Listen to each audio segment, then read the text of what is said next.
I gave the example of a red blood cell placed in one of these solutions, right? Yes. So, let's start off with isotonic. What's the characteristics of an isotonic solution? Same amount of solute inside and outside the cell, equilibrium, no effect. Okay, so you have the same amount of solute inside the solution as there is inside the cell itself. So we know that water follows salt. And because of that, there's going to be no net change in fluid content, right? Or fluid movement. So since there's no net change, doesn't mean that there isn't fluid moving back and forth, but when fluid moves in, equal amount moves out. Good morning.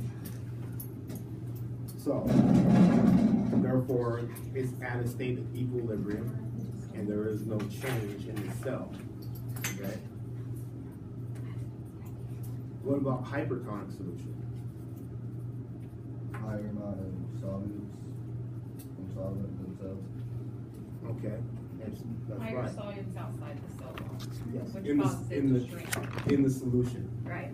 Yes, because there could be a higher amount of solute outside the cell, but if there's no water, it's not a solution, right? So there's a higher amount of solute in the solution than there is inside the cell. So concentration of that solute outside, when we know if we're using salt as an example, right? Water follows salt. So the water inside the cell will go to where there is a higher concentration of that solute. Therefore, it will leave the cell. If the water leaves the cell, what's going to happen to the cell? It will shrink, or what we also call crinate. When you get into nursing, you'll probably be using crinate more than shrink, because that's a medical term. Because if you look at your blood cells and you see crination, just looking at crination of your red blood cells, that means that that person is hypertonic in their blood. So you have to do something to offset that. What would you do?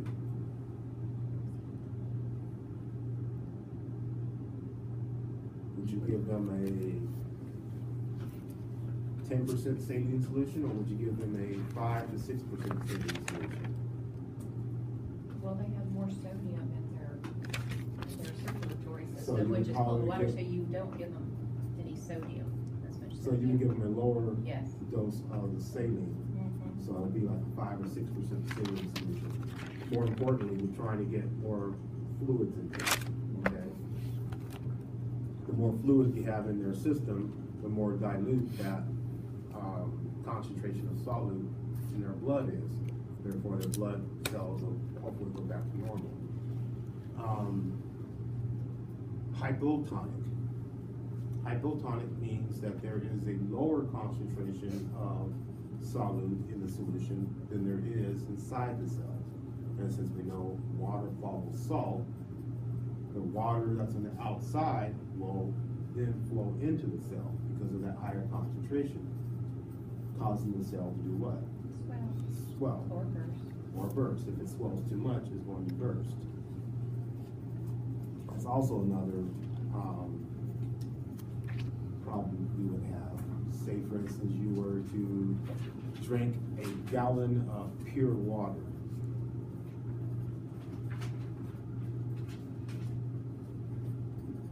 What would happen if You you would drink? drink a gallon of pure water, meaning there's no electrolytes, no minerals in that water. What would happen to your cells? Burst, because this is pure water going into your system. Water follows this electrolyte or salt, so it would be rushing into your cells, causing your cells to burst. Not just your red blood cells, but a lot of your cells, because a lot of your cells have solute inside. With just a gallon of water? That's what I heard, about a gallon. You can't drink a whole lot of pure water because it doesn't have any electrolytes in it. So I gonna didn't know, have- I didn't know it's gonna that. cause us I a drink a gallon trend. of water every day. Huh? I drink a gallon of water every day. Not pure Pure water. water. Pure water. Distilled, pure water. Distilled. Yeah, the Because it water doesn't I have make any inside the minerals. lab, that distilled water, if you were to drink a full gallon Last of that, time I drank a gallon of distilled water. Yeah, but- Nothing happened. it was, they put electrolyte, Okay, they put good. it in there. I'm gonna start drinking distilled water now. Yeah, they can distill the water, but, they're also gonna have to have some type of minerals or solvent in there, otherwise you drink it, it's probably gonna kill you. Does that say distilled? I don't know, it's pure water. Pure water. See? No, that's, Scared that drinking is, that water, is right? the, okay, the scientific definition of pure water, meaning you just have H2O, you don't have H2O plus NaCl or any other type of electrolyte in there, minerals. I mean, they wouldn't have it at the store for Hmm? people to buy anyways, would they? They were the what? They wouldn't have it at the stores for people to buy. No, you would only find that in the scientific lab.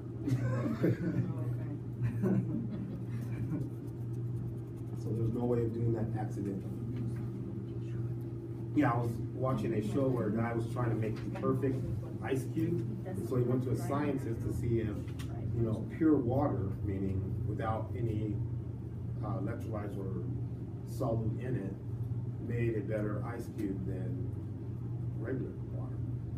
And the truth is, it doesn't really matter, because to make a really pure, crisp, clean ice, because you know how normally ice kind of looks opaque as you're looking through it. Basically, what you have to do is you have to warm the surface, basically rub the surface until it becomes like a glassy sheen, and you do that all over. Then you have a crystal clear ice. I don't know, one of those stupid science shows I used to watch. All right, so that is tonicity, 3 states of tonicity. Now, the next one is the big one. Describe endospore formation and the purpose of endospore formation. Okay, so let's start off with the purpose for endospore formation. What is the purpose of a endospore forming bacteria to start to form endospores? Well, it starts to form when the nutrients are low. Okay, so if it's in a nutrient deficient environment, meaning that there's not enough water, not enough nutrients for it, basically it's outside in the dirt, and during the summertime it dries up. So these bacteria have to protect its genome, the genetic genome, the DNA inside of it. If it protects the DNA, then it can produce more cells later on. So it switches from vegetative growth to forming an endospore. So vegetative growth stops. That's the first step. Second step, it replicates its DNA, meaning it makes a copy of its DNA.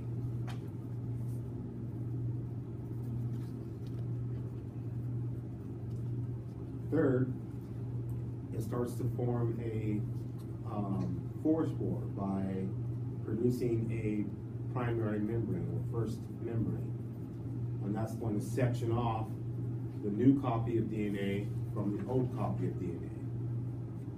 What did you say starts to form what? Hmm? Forms four spores. Starts to form a forespore, F-O-R-E spore. The first step is vegetative. Vegetative growth stops Okay. So it starts to form the floor spore for what? I know, I didn't hear mine. from a membrane that forms inside. Because in the book, they said that. Yeah. Remember one was that's why I know that threw me off because What it does it say in says the book? replicates DNA first Yeah. instead of vegetative. So we're wrong putting that. It kind of happens pretty much the same time, but, as far as I always remember, it has to switch its energy that it uses from, staying vegetative to replicating its DNA. But it could occur simultaneously. Okay.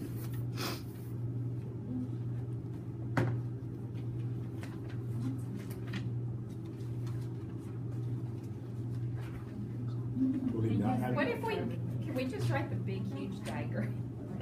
You can Instead of- diagram like that one right there, I mean, draw pictures and label, Yeah, it would be easier, Yeah. but we would get all the content in there. as long as you describe each point of it, yeah. Okay, What page so is that on? 74. 74. The vegetative production stops, Yes, then the replicates DNA, number yes, two, or it then can happen forms the simultaneously. Yes. Okay. So you say comes the fourth floor by what? It starts to form the forespore when a membrane is produced, right? That's the one I was talking about. That's the first membrane that is produced.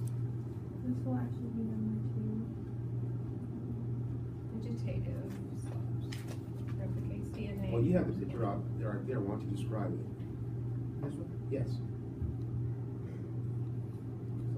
Cytoplasmic membrane. So then what about the number Force two? spore. Which is not on there then? Cytoplasmic membrane invaginates to But he's form saying this forespore. one is first, vegetative stops, then DNA is replicated. In the book, right there, what does it say about, the first one? DNA is replicated, And, and the second one, DNA aligns along the but cell. in that same picture up there at the top, does it also talk about vegetative growth stopping? It just says vegetative cell in place Down. down. Yeah. It doesn't say anything about it stopping. Oh, So that's what No. threw us off. yeah. It's, both are happening. But we wanna get it right, so you tell us how you want it stated. Yeah. From what I understand, it has to switch its energy from being vegetative to replicating its Okay, and that's DNA. how we'll put it, vegetative, then Okay. replicates, then Then forms forms forespore. Yes. Then what? And then the cytoplasmic membrane, Invaginates and forms, starts to form the forespore, right? What Okay. does invagine? So these are Invaginate. does that penetrate or what, divide? No, you know how, cause here's the cell membrane right here, inside of it, it goes like this, invaginate, Okay, okay? So what? So, it invaginates, it goes like this, inside, right? And so it starts to form that forespore. So it's separating the new copy of DNA from the old copy of DNA. We're still on the third step or? Yes, third step's now. Alright. okay. So, So what this is is, the fourth step. the fourth step, what does it say? Cytoplasmic membrane grows and engulfs forespore within a second membrane.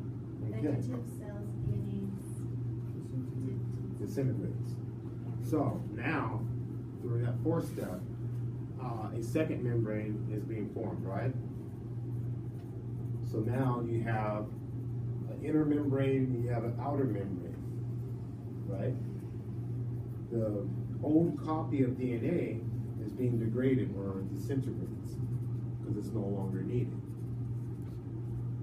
So there's an inner, did you say an inner and an outer membrane? Yeah, there's going to be.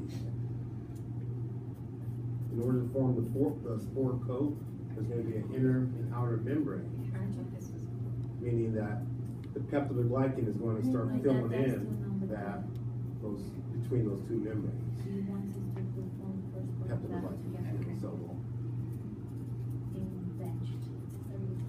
magic. Is that still part of it? Hmm? So in four, the fourth stage, the first membrane starts forming.